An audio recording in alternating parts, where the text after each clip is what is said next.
नमस्कार मेरे प्यारे विद्यार्थियों।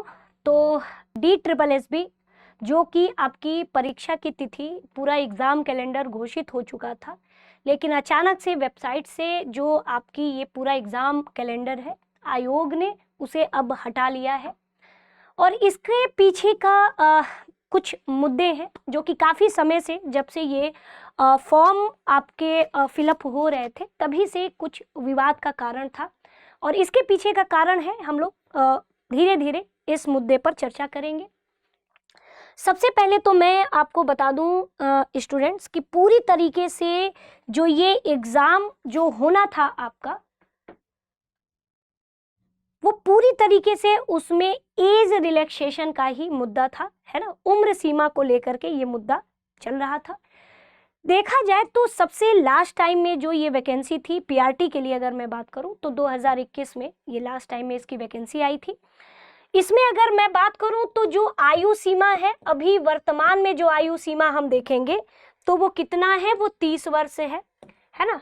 आयु सीमा जो वर्तमान में जो अभी फॉर्म आया था नोटिफिकेशन, उसमें जो एज रिलैक्सेशन है, जो आयु सीमा है, वो 30 वर्ष की थी। पुरानी प्रणाली अगर देखा जाए तो पुराने समय जब पुराना आया था, तो जब पुराना फॉर्म आया था पीआरटी का, तब भी 30 वर्ष था, लेकिन महिलाओं को 10 वर्ष की छूट दी जाती थी। और टीजीटी में 32 वर्ष उम्र सीमा थी, लेकिन आज की डेट में जो ये आपका फॉर्म आया है उसमें 30 वर्ष है। पीजीटी में 36 वर्ष आपका पहले एज रिलैक्सेशन होता था, लेकिन अभी जो नोटिफिकेशन आई थी उसमें 30 वर्ष। तो यही मेन था मुद्दा आपके विवाद का, है ना। और ये होना भी चाहिए। जब केवीएस जैसे एग्जाम, एनवीएस जैसे एग्जाम में महिलाओं को 10 वर्ष की एज रिलैक्सेशन मिलता है और साथ ही साथ उम्र सीमा में भी कुछ ना कुछ आपको अंतर देखने को मिलता है, तो क्यों आखिर ये सबको एक ही मानक में क्यों तौला गया? आप लोगों में से कुछ विद्यार्थियों को लगेगा कि ये जो हुआ ये ठीक नहीं हुआ, कुछ लोगों को कोई एक पक्ष कहेगा कि नहीं ये ठीक हुआ। जो पक्ष ये कहेगा कि ये ठीक नहीं हुआ, तो उसको ये डर है कि भाई जो बच्चे अभी तक, क्योंकि इसमें साफ तौर पे शिक्षा मंत्री जी का ये बयान आया है कि जब तक हम ये उम्र सीमा के मुद्दे को नहीं सुचारू रूप से कर लेते, हम एग्जाम नहीं कराएंगे। तो ये पूरी उम्मीद है कि जो बच्चे उम्र सीमा की वजह से फॉर्म भरने से वंचित रह गए थे, भविष्य में एक बार आपके फॉर्म का फिर से ओपन होगा और जो बच्चे वंचित रह गए थे वो अब ये फॉर्म को भरेंगे, है ना, ये फॉर्म को भरेंगे।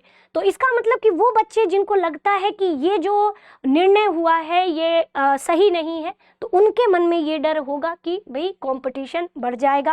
पहले तो इतने सीमित उम्र सीमा वाले जितने भी विद्यार्थी थे वो फॉर्म भर रहे थे, अब तो अगर उम्र सीमा में अगर कुछ और बदलाव होगा, एज रिलैक्सेशन मिलेगा, महिलाओं को 10 वर्ष की फिर से छूट मिलेगी, तो मे भी हो सकता है कि फिर से कंपटीशन वो हो जाए, बड़ा हो जाए।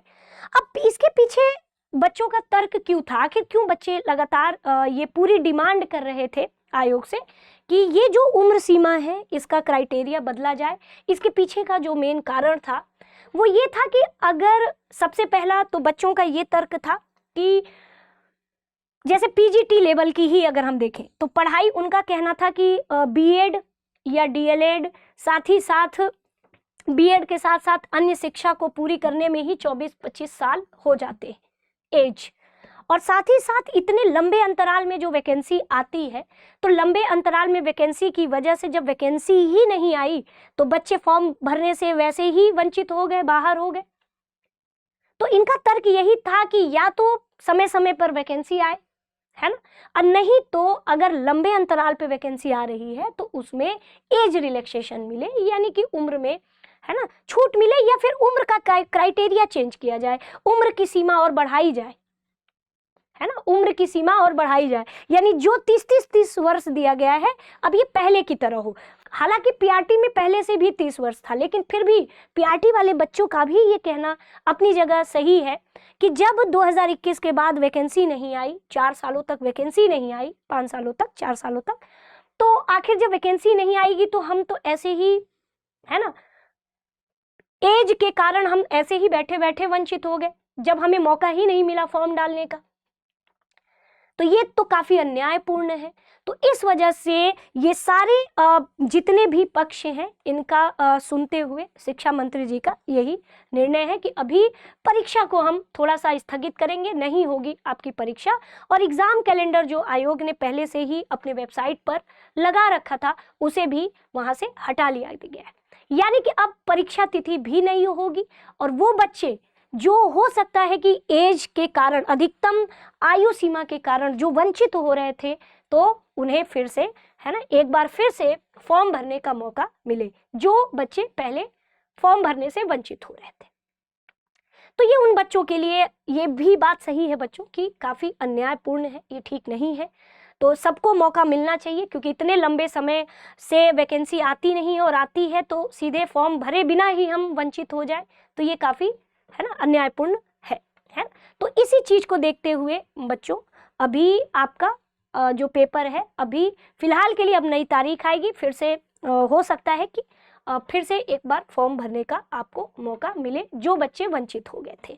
बाकी अपनी तैयारी को और बेहतर करने के लिए स्टूडेंट्स आपके सामने मैं बता दूं कि दृष्टि लर्निंग ऐप पर आज आपका अंतिम, है ना, आज आपका अंतिम दिन है ऑफर का। DSSB के कोर्सेज पर भी आप 50% का डिस्काउंट पा सकते हैं।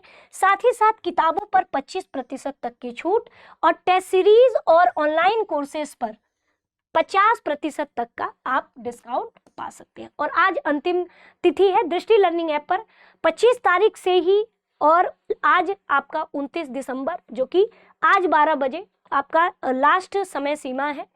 तो आप चाहें तो दृष्टि लर्निंग ऐप से आप DSSB की तैयारी और बेहतर कर सकते हैं।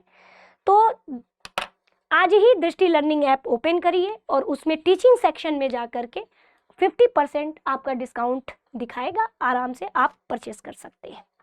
तो इसी तरह दृष्टि टीचिंग एग्जाम YouTube चैनल से जुड़ने के लिए सभी विद्यार्थियों को तहे दिल से धन्यवाद।